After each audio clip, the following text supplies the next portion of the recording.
রাফি, এই রাফি, রাফি বাড়ি আছিস বা? হ্যাঁ চাচা আছি তো। এত সিলাবিলি করতেছেন কেন? কিছু বলবেন? সিল্লাসিলি এমনি করছি। তুমি আমার বেটি কালকে কি কইছেন? আমার বেটি কালকে অপমান করছেন, যেই সেই কইছেন আমার বেটি তোমার খায় না পরে। আমার বেটি এসে কান্নাকাটি করে আমাকে কওছে না, আমার বেটি তোমাকে বিয়ে দিয়ে নিয়ে জন্য তুমি এসব কথা কইছেন। তাও আমার মানুষের সাথে অপমান করছেন। ভবিষ্যতে যেন এরকম ব্যাপার আমার বেটির সাথে না দেখি বাবু। আর যদি ভবিষ্যতে এরকম ব্যাপার দেখি তাহলে আমি কিন্তু গ্রামের বিচার ডাকবো। তুমি ভালো হয়ে যাও। আমার বেটি যেই মানে সেই করুক, ওটা তোমার মাথা ঘামাতে হবে না। চাচা আগে আমার কথাটা শুনেন। আপনার মেয়েকে আমি কি কইছি না শুনে আমাকে অনেক কথা বললেন। আমি তোমার কোনো কথা শুনবো না। এরপর থেকে যেন না দেখি আমার মেয়ের সাথে খারাপ ব্যবহার করতে, ঠিক আছে? চাচা আমার কথাটা আগে শুনেন। আমি তোমার কোনো কথাই শুনবো না। আমার কথা শুনলেন না তো একসময় খুব পস্তাবেন। তোমার কোনো টেনশন করা লাগবে না। তুমি তোমার নিজের ধান্দা করো, আমার বেটি টেনশন তোমার করা লাগবে না।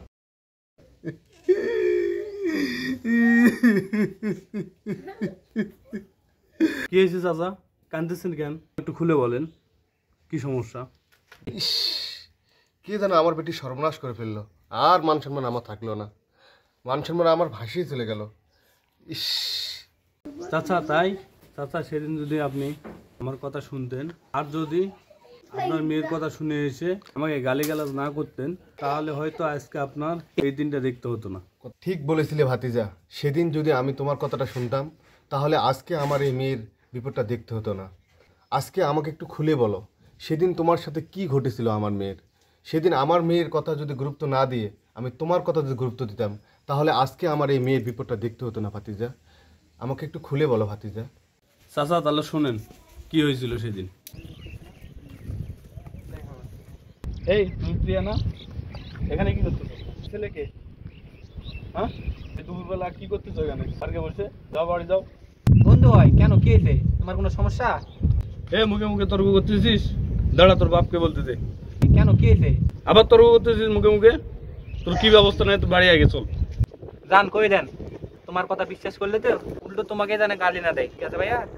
এই বন্ধু দেখ কত বড় বেয়াদব, গরিবের বেটি ফুটে দেখ পার্কে আইসে মধ্যে সাথে ঘুরতে আর ওরে বড় বড় কথা। এ ভাই আপনি জান তো, আপনার কি সমস্যা জান তো আপনি? এই মিয়া তুমি চুপ করো।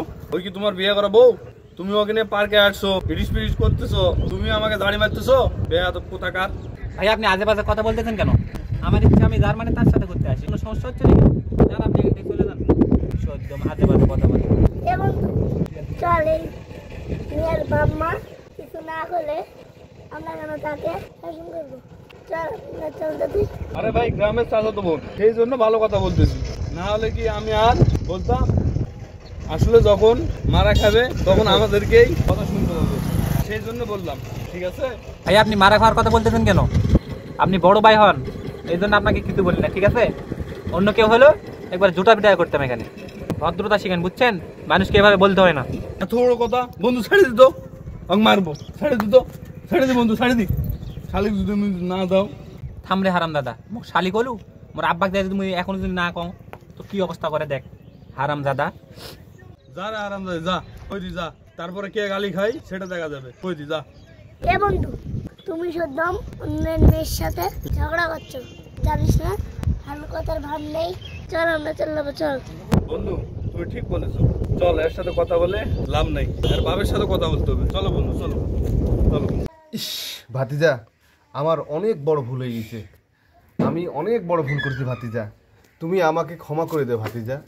সেদিন যদি তোমার কথাটা আমি শুনতাম তাহলে আজকে আমার এই মেয়ের বিপদটা দেখতে হতো না ভাতিজা।